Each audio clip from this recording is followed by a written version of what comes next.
Aí eu olho para você, né? Comigo, Tá. Valendo pra mim, Paulo. Valeu.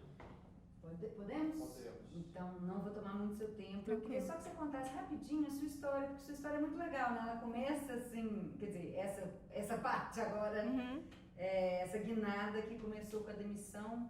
Conta um pouquinho pra gente como é que foi essa experiência. Tá, eu era profissional de marketing, trabalhava em uma empresa de tecnologia até 2014, estava fazendo carreira por lá, havia sido promovida e tinha a imagem de que eu ia ficar por lá por muito tempo, né? E um dia essa empresa passou por uma grande reestruturação, eu acabei sendo demitida com mais 100 pessoas, o que na época eu encarei como uma coisa até que positiva, porque eu tive síndrome de burnout, estava muito estressada com todo aquele cenário de muita reestruturação. E aí eu acabei ficando um tempo sem emprego, eu morava em Bauru, interior de São Paulo, eu sou de lá, e acaba tendo menos oportunidades no interior, né? Eu não conseguia me recolocar, eu estava terminando o mestrado na época. E aí, finalmente, com uma indicação de uma amiga, eu voltei a trabalhar de novo como gerente de marketing. E aí eu percebi que eu podia perder o emprego de novo a qualquer momento, então eu tinha que fazer coisas diferentes, não só me apegar àquele trabalho, né? Então eu comecei a fazer mais cursos, conhecer mais pessoas, me atualizar, participar de eventos. E foi nessa época que eu comecei a escrever no LinkedIn, então melhorei o meu perfil e comecei sem saber no que daria. Comecei a fazer artigos sobre os assuntos que eu entendia como profissional e isso aos poucos foi crescendo e me trazendo não só leitores, como muitos convites, oportunidades, de modo que 8 meses depois eu tinha tantas demandas que eu preferi pedir demissão, porque eu queria empreender. Comecei a dar aula, a dar cursos, a demanda de palestras aumentou também. E o LinkedIn me trouxe essa grande visibilidade, essas diversas oportunidades. O que essa sua história nos ensina sobre o mercado de trabalho hoje? Como é esse mercado de trabalho e como que a gente se prepara para ele?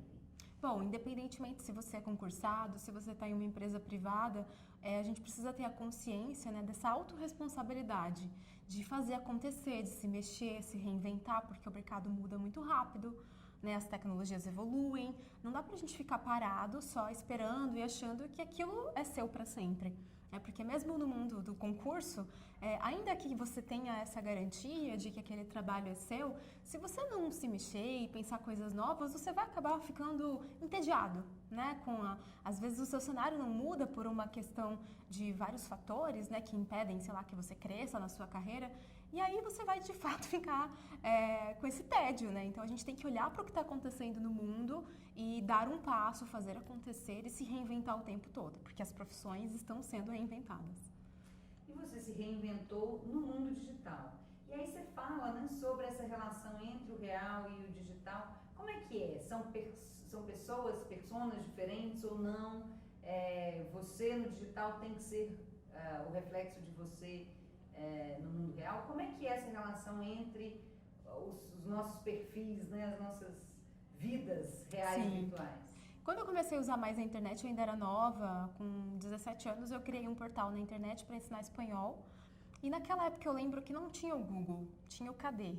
E o KD não tinha a tecnologia que o Google tem de indexação automática de páginas, né?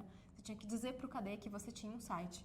Então era um cenário muito diferente, não tinha tanta informação. E naquela época existia o ICQ, o Mirk, e era bem comum, né, os chats UOL, que as pessoas usassem um nome que não era elas, né?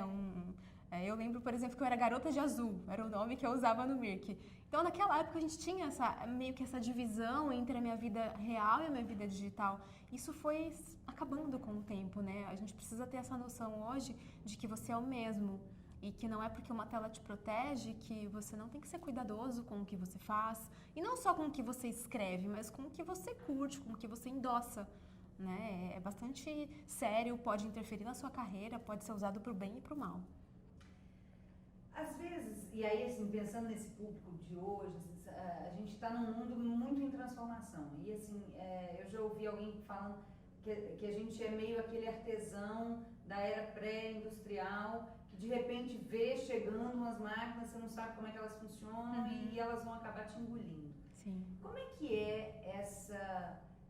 como é que a gente, como artesão, entra nesse mundo da era industrial? Ou como é que hoje a gente consegue se preparar para estar nesse mundo digital, seja como pessoa, nas postagens que a gente faz, seja no trabalho? O que a gente pode fazer para se adequar melhor a esse mundo? Bom, geralmente quando alguma coisa nova surge, e isso acontece praticamente o tempo todo, como ser humano a gente tem uma tendência a se assustar, a ter medo, a enxergar aquela inovação como algo destruidor. Até o termo inovação destruidora, cunhado por um filósofo bastante conhecido em inovação, que é o Schumpeter.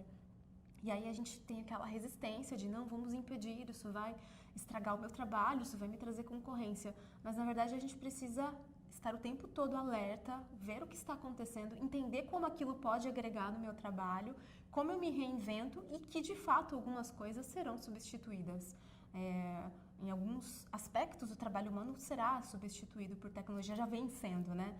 Isso não é de agora. Se a gente pensar, sei lá, tantos anos atrás, quando a gente não tinha luz elétrica nas ruas, alguém fazia a função de todos os dias acender uma lamparina, uma luz de vela, alguma coisa, manualmente. E se a inovação não vem, a gente também não avança. Então eu diria que a postura do profissional é essa, ficar atento, entender como ele pode se reinventar e não ter medo. Perfeito. Tinha várias outras perguntas que eu ia adorar te fazer, mas não quero te fazer perder o voo. Não, imagina se quiser, acho que dá tempo. Algo mais que você acha que vale deixar de recado para esse público que a gente está lidando, né? O servidor da Caixa, o servidor até jovem, mas que está nesse meio com um pezinho aqui e outro ali? Eu acho que uma palavra importante que eu agreguei bastante para minha carreira é essa noção de autorresponsabilidade, que eu já até comentei.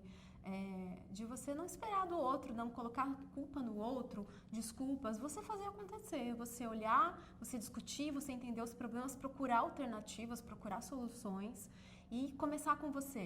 Por mais que você diga, de repente eu não estou no melhor ambiente que eu queria, na melhor posição, ou não concordo com algo que acontece aqui, mas como eu individualmente posso, né? Por exemplo, se eu considero que pessoas que trabalham comigo não atendem bem, por que eu não posso atender bem? Né? E começar a disseminar aquilo. Então, tudo começa por cada um, por essa noção de que eu conduzo, eu não posso jogar para o outro a culpa ou as responsabilidades. Isso é bastante poderoso. Perfeito, lindo. Muitíssimo obrigada. Obrigada.